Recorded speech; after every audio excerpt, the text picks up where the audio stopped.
네, 이제 공식 선거 운동이 가능한 시간은 3시간여밖에 남지 않았습니다. 오늘 밤 자정까지인데요.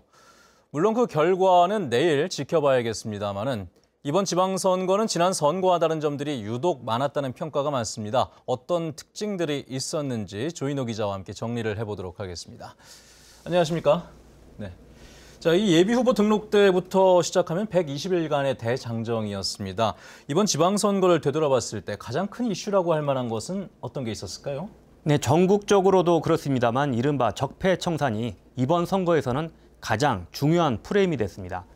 먼저 더불어민주당 문대림 후보 원희룡 도정에 불통과 독주를 심판하겠다며 선제 공격에 나서지 않았습니까? 예. 원희룡 후보가 이명박 박근혜 정부 탄생에 앞장섰고 4.3위원회 폐지에도 참여했던 적폐 부역자라며 공격했는데요. 무소속 원희룡 후보는 문대림 후보와 우금민 전 지사를 묶어서 제주 사회의 적폐 세력이라며 반격에 나섰습니다. 예. 문대림 후보가 중국 자본을 끌어들이고 부동산 투기로 돈을 벌었다며 도덕성 검증 공세를 벌였죠. 결국 누가 진짜 적폐인지 가려보자 이 두 사람의 논쟁은 골프장 공짜 회원권과 불법 가족묘지까지 치열한 네거티브 공방으로 이어졌는데요. 물론 후보를 검증할 필요는 있겠지만 유권자들이 과연 이런 부분까지 알아야 하는지 피로감이 쌓였고요.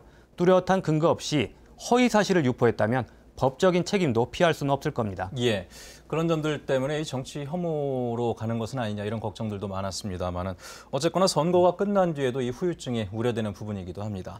자, 이번 선거에는 역대 최다인 5명의 후보가 출마하지 않았습니까? 다른 후보들의 선거전에 대해서도 이야기를 해볼까요? 네, 전국적으로도 보수 정당들이 지지율이 추락하면서 고전했었습니다. 특히 제주에서는 무소속인 원희룡 후보가 보수층을 많이 흡수하지 않았습니까? 예. 자유한국당 김방훈 후보와 바른미래당 장성철 후보, 좀처럼 지지율이 오르지 않아서 애를 먹었습니다만 위기에 처한 당을 끝까지 지켰다는 점에서는 앞으로 당내 입지를 넓힐 수 있는 발판을 마련했습니다. 반면에 녹색당 고은영 후보는요, 보수 정당 후보들과 대등한 여론조사 결과가 나오면서 상당히 고무됐거든요. 30대 초반의 여성 이주민이라는 개인적인 이력도 화제가 됐지만 국제자유도시 폐기나 제2공항 백지와 같은 파격적인 공약을 공론화시켰다는 성과를 거뒀습니다. 예, 앞으로 이들의 행보도 잘 지켜봐야 될 것 같습니다. 자, 그리고 이번 선거 기간, 선거 운동의 형태가 변화가 많았다는 그런 평가가 많았습니다. 이미 대규모 유세전에서 TV 토론 중심으로 변화를 했던 것은 사실인데 거기에 이번에는 SNS가 아주 활발하게 선거 운동에 이용이 됐잖아요. 네, SNS 하시는 분들은 많이 보셨을 겁니다.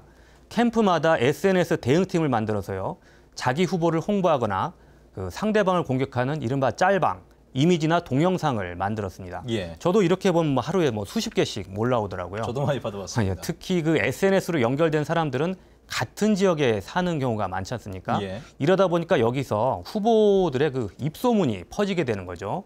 또 SNS를 통해서 이슈가 빠르게 확산되다 보니까 예전보다 여론의 흐름이 훨씬 빨리 바뀌는 그런 현상도 나타났습니다. 예. 자, 지금 여론에 대해서 이야기를 하셔서 이 여론조사의 결과에 대해서는 그동안 신뢰성에 대한 여러 가지 이야기들이 많이 있었습니다. 이번 지방선거부터는 휴대전화가 이 지역 단위 선거에서도 처음으로 여론조사에 이용이 됐는데 이 여론조사가 어느 정도나 맞아 들어갈지 이 부분도 관심거리 아니겠습니까? 네, 휴대전화에는 지역 번호가 없잖아요. 그래서 그렇죠. 지금까지는 지역 단위 선거는 100% 유선 전화로 조사했는데요. 아무래도 적중률이 떨어졌죠. 네. 선거법이 개정되면서 통신회사들이 특정 지역 주민들의 휴대전화 번호를 가상의 안심번호로 바꿔서 여론조사 기간에 제공할 수 있게 됐습니다. 휴대전화만 있는 1인 가구 그동안 여론조사에 잡히지 않았거든요. 이제는 조사할 수 있게 됐고요. 전체적인 응답률도 높아졌습니다. 하지만 아직도 집전화 주로 쓰시는 분들 계시잖아요. 그래서 유선과 무선을 몇 %씩 섞어야 이상적인지는 연구를 더 해봐야 된다고 합니다. 예, 그렇군요. 자, 그동안 여러 차례에 걸쳐서 여론조사 결과들이 발표가 됐는데 얼마나 적중할지 내일 또 지켜봐야 될 것 같습니다. 내일 개표 방송도 끝까지 MBC와 함께해 주셨으면 고맙겠습니다. 자, 조인호 기자 수고 많으셨습니다.